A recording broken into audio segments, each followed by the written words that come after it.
Hi, I'm Lori. And I'm Kevin, and this is No Longer Ashamed. We are survivors of childhood sexual abuse. And we're here to share with you that if you're a survivor, you don't have to be alone. Our logo is a salamander, and the reason is a fire salamander can survive a fire, and you have survived a fire. We want to help you with your journey to healing and hope. We are all survivors together, and we walk this journey together, and you are not alone. By telling our stories, we are hoping that you will have the courage to share your stories as well and find your voice. Because stories are so important, and for so long I know that I wouldn't tell my story, but when I finally shared my story, that's when I got my freedom. And this is our journey and your journey to healing and hope. So come with us. So before we went on vacation, I was reading in, I think it was one of those advice columns, and this woman wrote in asking for help about how to handle telling someone that their son had died of suicide. And she was asking about, well, people always ask, general questions, how many kids do you have? And she was going, it's really hard because I don't know if I should say I had 3 kids, but now I only have 2 because one died. And then they ask, oh no, and they treat it like a tragedy. And then they ask how they died, and it's even harder because it's suicide. And what really struck me is I realized when I really recognize that feeling, because when I talk about being a survivor, it's always kind of a shock to people, or, there's that pause of, oh no, what do I say when you talk about, and I'm talking about a lot more now because I'm doing a podcast, and people ask, well, what are you doing a podcast about? And I go, well, it's for survivors because I'm a survivor. And then there's that pause, that, oh no, what do I say? And what it made me think of is what does it feel like to talk about being a survivor? Because we always talk about how it's important to talk about it, but what does it feel like? I mean, it's hard to prepare in some ways because you don't know how people are going to react. So you have to consider all the different ways people might react, and then how do you deal with how they're reacting? Yeah. I mean, that's a great topic. And I see 2 sides of it. Something that happened to me this week is I'd had a challenge to do Facebook Live. So I went on Facebook Live and I said, this is why I love podcasting, because when something happens, I can just go do a podcast. But if I've got to do Facebook Live or YouTube, I have to put on makeup. So that was the pretense. So I didn't get right to the point like I preach, but I said that I'm a big advocate for what people say to people who have trauma. So if somebody tells you about their trauma, people often will say rude things like, somebody who's been pregnant with twins and lost one. Well, you still have one. Or like when my brother-in-law passed away. Well, he's in a better place. People say things to make themselves feel better. And I said, I offered to take his things to donate them for my sister because it was hard for her. And I took him to the place and I handed them my bag of clothes. It was fine. But when I went to grab my brother-in-law's, I couldn't. I just froze and I looked at the lady and I just said, my brother-in-law died and these are his things. And she looked at me and she said, that's really hard. And then she said, you're about the 3rd person this week to have to do this. And she handed me a coupon and I got in my car and I sat there because I was in line now and I couldn't get out. And I thought, how wonderful. Just here she is collecting donations. And she says the most profound thing to me. So that was my Facebook Live. And I get a message from somebody I went to college with. Wow. And this is what he says. He says, remember what I'm talking about, how people don't say things that are helpful. Yeah. So this is what he says. I began your video, but was lost after a minute. You took too long for me to understand what your point was before I clicked off. Nonetheless, as a former journalist, maybe it's working for you. Oh, how the heck are you? You were a joy as a teenager. Wow. Holy cow. But, case in point, that, often people aren't good listeners. And the thing is that when people tell us, how are we going to respond, is we always say by saying, I believe you. But also when you're the person saying it, that's what we're afraid of. I think we're afraid that people are going to say something really ridiculous. Mm-hmm. And so maybe we won't say I'm a survivor. Like, what are the circumstances where we say it? It's sometimes one-on-one with someone where it comes up. Yeah. But I don't know. I think, what are they going to think? But also I think, like, first of all, I think people aren't curious. So a lot of times they'll go, oh, and just move on. Mm-hmm. But if they are curious, like, are they going to say something ridiculous, or are they going to ask a legitimate question?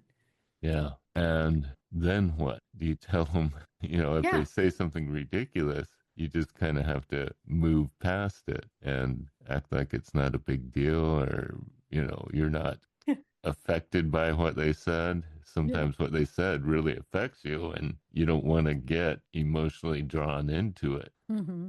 But most of the time when I have talked about lately, it's just, I was thinking of how it's like that woman wasn't sure what to say to people to explain that she had this tragedy in her life, and not knowing whether or not it's worth bringing up when people are just being curious, when people are just trying to, like, if you meet someone and they're like, oh, do you have kids? Or, you haven't seen someone for a while and you go, oh, how are you doing? Do you have, are you married now? You got kids? What's going on? Or when you meet someone. And so it's hard because it's not necessarily a casual conversation thing, but how do you maneuver around it? So, and that's the thing for me, it's not something that I talk about much, but when it comes to, if I do mention that I do a podcast, then I know they're going to ask. So I can prepare myself for it. But she was in the place where people ask you about your kids all the time. If, it's not an uncommon thing, but there's that aspect of it is when you've been through tragedy, how do people react to that when you tell them about it? And it kind of sounds like she wants to tell people, but she doesn't. But she also doesn't want to upset them. It's not like, how do I say it so that I don't have to tell them my son died by suicide? Is that the feeling you're getting? But it was that, and it was also, how does she, if she doesn't want to talk about, like when it's just casual conversation, but people are asking her, about something like, do you have kids?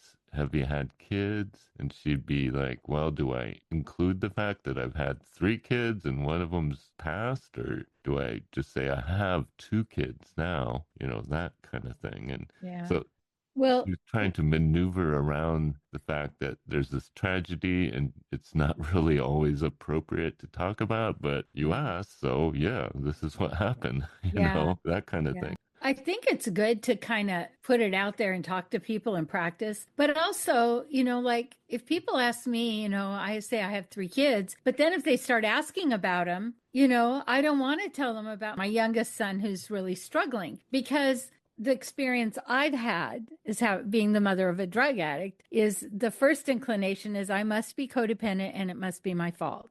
And I've been judged. And so I am very careful. And it's not that like I'm keeping it a big secret, but I also don't need to put it out for everyone in their opinion.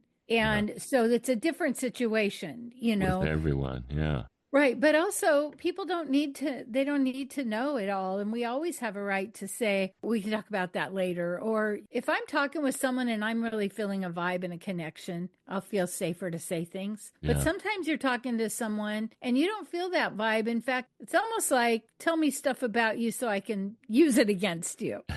And so it's trying to be discerning in your mind and protect yourself in a healthy way, not the way that we never tell anyone anything, but that we, in the Bible, it says, don't throw our pearls before swine. And I think there are circumstances where maybe it's good to not say some of those things. Yeah. I don't know. What are your thoughts? I agree, but I have also found that it is sometimes useful to talk about, even though it's not exactly appropriate or comfortable, because I feel like there's a reason I'm doing this podcast is to talk about this issue. And some people who aren't really they're naive, let's say. Yeah. They're not aware. It's important to tell them about this. And it's important to kind of broach that wall of comfort and Mm-hmm. put something out there that's going to make things feel awkward or odd. And even that awkwardness is important because they can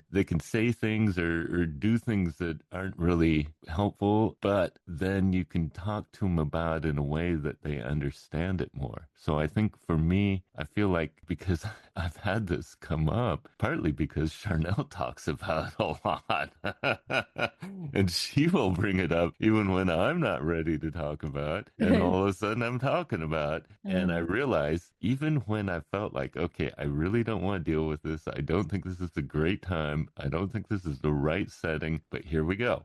We're talking about this. And it works out because overall, people do kind of want to understand and they do want to learn about it when you do start talking about it. So I think what I saw, like you said, there's two sides of this. There's the side where you just don't want to press it and push it and force it on people. But then there's the side where when you do kind of put it out there, it becomes more important in a way. It's important to talk about, and it's important to kind of broach that wall of comfort and bring this up. And so I've kind of felt like, yes, it's hard. Yes, it's never easy. And yes, I might have some emotional fallout from this, but if it helps people understand, then it matters.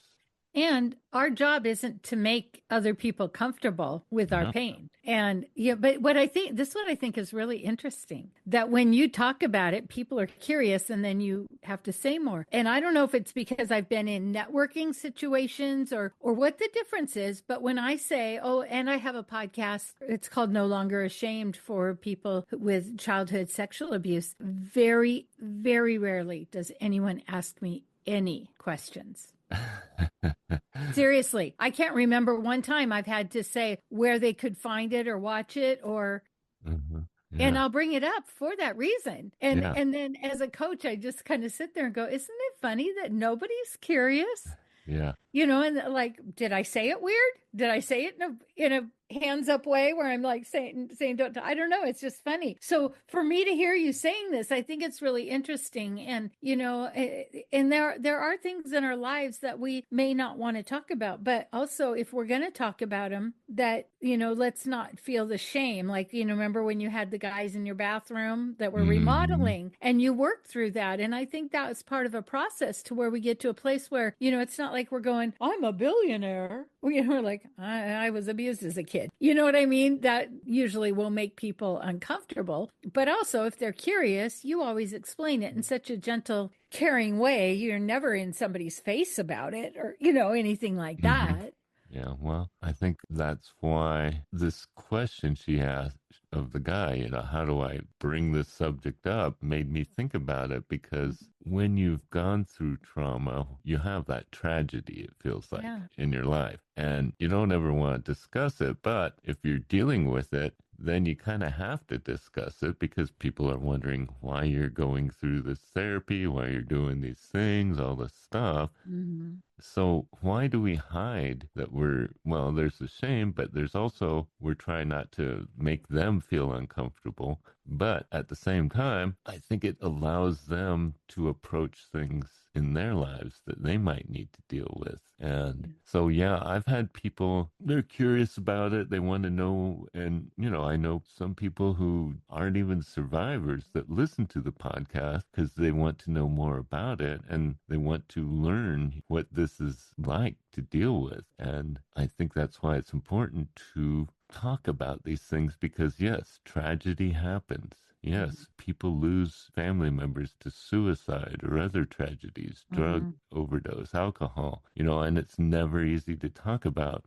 But the more we can talk about it, the more we can be compassionate, have empathy for these people, understand that it happens to all kinds of people, understand like when someone's kid dies of alcohol poisoning, it's not their fault necessarily. You know, maybe we always feel like someone's to blame when there's tragedy, but it isn't always true. And with survivors, we always feel like, well, what happened to them? Was it their fault? Is it something they did? Was it we can't explain it in our minds without wondering who's at fault and what has been done about it. That's interesting. Yeah, that it's kind of this place of judgment. Yeah. But even so, for me, I've been estranged from my parents for many years, and people will say, "Oh, well, are your parents still alive?" And I'll say, "One is, oh, like where do they live?" And I say, "Oh, I don't know. We're estranged." And people usually don't ask questions, but I used to feel like, oh, I just can't say that. It makes me look like a horrible person, that I don't have a relationship with my parents, and if somebody is really curious, I'll say, well, it's due to abuse and choices because they made their choices. But it's hard. And sometimes I don't want to be vulnerable and say the things because people are going to wonder, well, why are you estranged? What'd you do? What'd they do? Yeah. So that's a good point. Yeah. Yeah. There's always kind of a judgment attached to tragedy or trauma.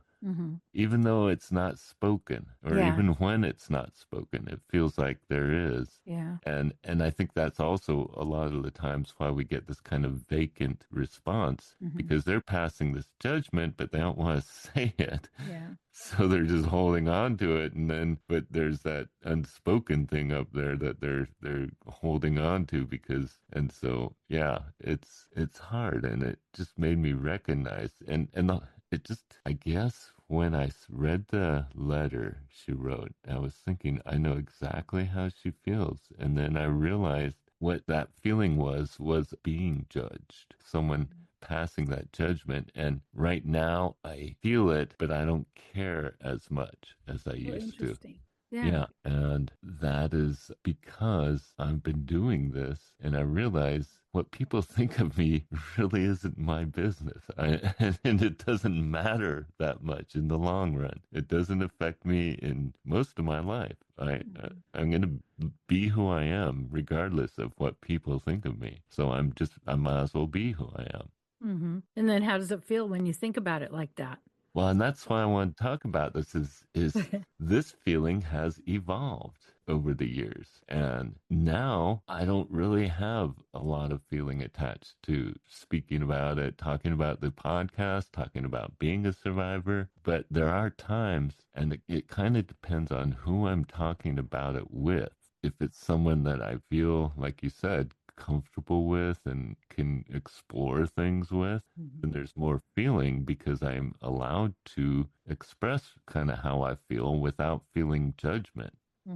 But if it's someone who I don't know and I think they might be holding judgment or something, I just don't have any feeling except, they're going to have to deal with this. It came up, and it's not how do I put it? It's not they're going to have to deal with it like I don't care. It's just I'm not going to worry about what they think about it, is how it is. Yeah, you're not going to dumb it down for them to okay. Yeah. I think that's important. And, I've been on the other side where people can really get in your face about things because they're defensive. They're having to share something they don't want to share, and they get defensive. And I think when we come from just where you're coming from, this pure heart, that it's hard for me sometimes because I know, like in certain situations when I feel like I'm going to be judged, then I am going to be more careful. But if I'm in a situation where, say, I'm on a stage and I'm saying it because it's going to make a difference, and I see somebody in the audience, I'm still going to say it, whether it's going to upset them or not. Like for me, there's been situations where there's people that know people, and so in the beginning, I would never talk about it because somebody would know somebody, and it turned into a thing. And so, but it's also like, you're right. People have to deal with their own emotions. And if they're not ready to hear it or believe that this is happening and it's still happening every day, then that's too bad for them because they're not going to recognize it when it's happening in their family, in their home, with their grandkids next door. If they're so closed off, they don't want to believe it. Yeah, and I think it's important to talk about so people start to recognize, okay, this does happen to people, happens to all kinds of people, not just the people I think it is, not just, and maybe it's not what I thought it was. Maybe it's not all those preconceived things that I thought, or all the different stigma. This guy, he's he says he's a survivor, but he doesn't seem like a pedophile. I thought all survivors turn into abusers. You know, all those things Right. that we think, maybe they'll start thinking about more. So, Well, and it's harder to judge people up close. It's easy to look at someone and go, "Oh, they were abused. They're probably a pedophile." But then when they know you, they're in their house having coffee with you. They're like, "Oh, wow, I can't do that anymore." yeah, yeah. I thought all survivors end up, being abusers or being, something terrible.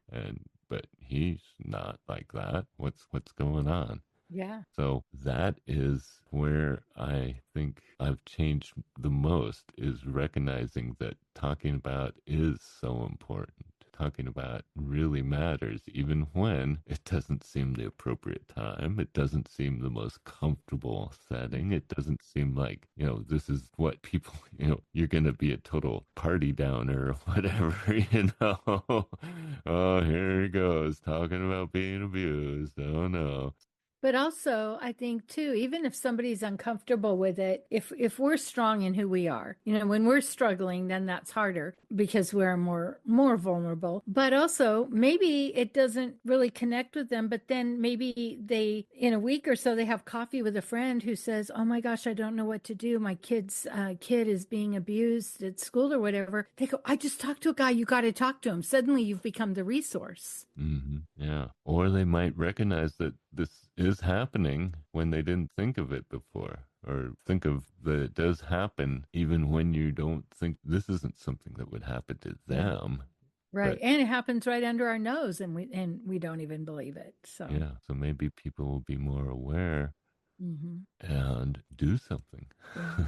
And is that worth it? Yeah. Yeah. I think for me, that's why I know there are times when I really don't want to talk about this. I really don't want to bring it up. There's times when I don't want to deal with the emotions that I have when I'm talking about it. And yeah, I still have emotions connected to talking about it at times, but I think it's important in that it shows that you can be a survivor and get through it and get to a place of living a good life, thriving, and that being that source of like, yes, this happens and it's really hard, but you can actually heal from it and get to a better place.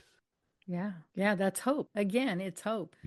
And, I just went to a big event. It's called Reboot Recovery. And I've heard about it for a long time. I've interviewed people, but I didn't really understand what it was. But what it is, it's a 12-week program that if you've had trauma, you go through and you learn how to deal with your trauma, but also they help people. So the event I was at, there was some construction bosses there, people that work with people, not necessarily in the service industry, but in their own industry, construction or whatever, that they know that some of their guys have trauma and they want to be a better boss. Yeah. They want to be able to help them and support them. And, what do we say? What do we not say? And, and I really loved it because it's bringing that awareness to the bigger population that this does happen to people. And when people tell you things, are you going to just ignore them? Are you going to be curious? Are you going to say the key words? I believe you. I hear you. I'm here for you. How can I support you? It's like, again, if we don't tell, then people don't get to experience that maybe they're inadequate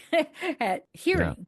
Yeah. I like what that gal said when you were donating the clothes, and she said that's really hard. I mean, that is right there. If you could just tell someone that is helpful, because that means you get it. You understand. You're understanding that, yes, that is really hard. And also, it's the blurt out. Often when you're a survivor, you will blurt at inappropriate times. And here I am. I'm a coach. I work with people, but I go to do this thing and it's personal to me and I'm absolutely paralyzed. I'm just standing there. I can't even grab the bag and then I just blurted out, and she could have said something rude. She said something very kind, but it just goes to show that we're not always really conscious. We don't always say it because we're in a conversation where it comes up and it's appropriate. Sometimes something triggers us and we just blurt it out. Yeah. Well, I think understanding is the key. And whether you're talking about what you've been through, understanding that people don't know what to say, people don't know how to react. And also if someone tells you that they've been through trauma or tragedy, just trying to be understanding is the key. And being supportive if you can. And that's why the more we talk about this, the more understanding people will be. Yeah. Frankly, I mean, they don't get it unless they actually have an instance, that an actual event they can get, even if it's someone telling them, yeah, I was a survivor, I've been through this, and then they all of a sudden have this window into what it means to have survived abuse. Yeah. Like, well, you seem normal. Exactly. You know, right? Well, that's because I'm mostly normal. I did a lot of work. It's taken a while, but not all survivors are, end up in the papers. No. And the thing is it really does take a community. And I think that's the biggest part of why we do this, is sharing the story, but then being with people that can support you and walk with you, that have been there, that know things, that have connections and services, because we can't do it in a vacuum. And when we're alone, until we are with people that can validate us, like when she said to me, that's hard, that was really nice. But then she said, you're the third person this week. And, there is some guilt about giving away a dead person's things. Like, shouldn't we be worshiping them? Shouldn't we be holding on to them? So there was some permission there. And being in community, we get the permission to heal, and sometimes to say things we need to say, or to let go of people that we need to let go of. And that's the beauty of community. And so when we're talking about it, we're going to find our tribe and our community. And that's another aspect of it, is when you do share, sometimes you reach people that understand because they've been through it, and maybe they get to tell their story. Maybe they get to, and it might be, the first time they've ever told someone, or it might be something they rarely talk about. But I mean, that happened to me at church when I shared my testimony. Suddenly a couple people in church were sharing with me their testimony there, and I'm all of a sudden, wow. There are people. It does happen to others as well, and I would never have thought they'd been through this, but now I understand that. Yeah, and by you sharing, you gave them permission. Say, me too. It happened to me. Yeah. So it's that, but there's that part that really struck me, is that it feels like there's that hesitation. Right when you say what happened, there's that gap when people are trying to think, oh, what do I say?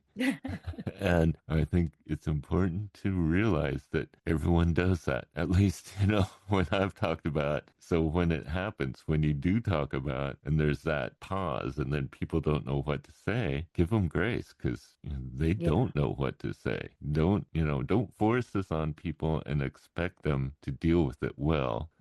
And if they don't deal with it well, don't just write them off, because people don't know what to say. Well, and I think there's an element of fear that what I realized with my son when he was on the streets and in active addiction, there was, if it can happen to you, then it can happen to me. So I've got to make it your fault. Yeah. Otherwise, the world isn't safe. Yeah, I've got to find out. It can just happen to an innocent child. Yeah. Right. And I think that's the fear that people, it's like, what, Yeah. How is that possible? You must have done something wrong, because that couldn't possibly just happen. Yeah. I mean, we do it to women who get raped all the time. What were you wearing? What were you doing? Why were you out? Why were you drinking? Oh, women don't get to go out and do things because they might get raped. So, in a way, there is that judgment. And I think we're trying to be more conscious as a whole about it. But I think it does catch people off guard when people tell us things like, oh, well, my son, died of suicide, or my son's an addict, or I'm a survivor, to be comfortable enough in ourselves that if people need a minute, we don't back away and go jerk. But I kind of did that with the guy who responded to me. I didn't respond. My friend said, you should text back and go, bless your heart. Yeah, yeah. Well, and yeah, I think that's another way of understanding the people, how they react. When they don't react in a way that's helpful, there's often a reason they're acting that way. And yeah, it could be because they have to pass judgment because they feel like if they don't, if someone's not to blame, then this could happen to anyone. And they Yeah. don't want to believe that. No. They don't want to believe that this could just happen, whether or not someone's to blame. Yeah. Other than the perpetrator. Mm. So, yeah. So when you do talk about it, remember there's going to be a pause. There's going to be and what they say might not be what you're predicting they'll say. And you don't always have to take it the way that that you initially feel.